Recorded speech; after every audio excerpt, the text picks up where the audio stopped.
nagituluan ni ate for this workshop as a set designing. Yung kapalaw mo drawing. So, I laban. work together with Ate in Pulang Langob, and I really like doing set design stuff, and I really wanna learn more and then collaborate with her. I want to learn more about set designing and kuan, and also mo pinaka ko siya ang weakness ako, so I want to find and like ma-explore pa kita ani parang sabot pa yung mga partners na yung hosted na. Invite kami. And then, since naay opportunity, may-grab na lang to. And then, kaya ko maka-meet ninyo, mga artists.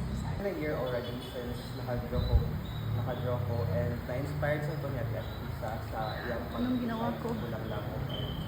Dito ko na-ano why not join this workshop for me to learn more? Aside from acting, why not learn, set design? More about production, designing, and then make friends. Ma-regular ba? So, kailangan yung mga kailangan. Mga nakapag-regular para po learn ko about mga techniques sa atong master eyebrow as usual. Grabe. So mo na nga, it's been a while na nga, wala na ako nakapili. So I took this opportunity para to learn from this expert.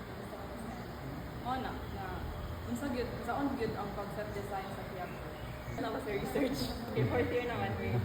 So, yes. And creative head man ko sa or exam sa school. And then more limited ang knowledge ko. Kaya to learn more and paano ko na friends. And also, paano ko sa design ko Pulang Langob ko na and naka-experience ko of being one of the stage hands sa Pulang Langob, and that really opens my heart when it comes to production design. Ano lang ko, nga workshop, kaya basta din ako yung mag-gather nga knowledge pag mag-set design namin sa ang recital. And para po ka ng performance ko as African. Mag-ubanan, pagpadayon, curious mo po sa curious po. I want to learn more on what people production design and what are the process na buhat sa yata.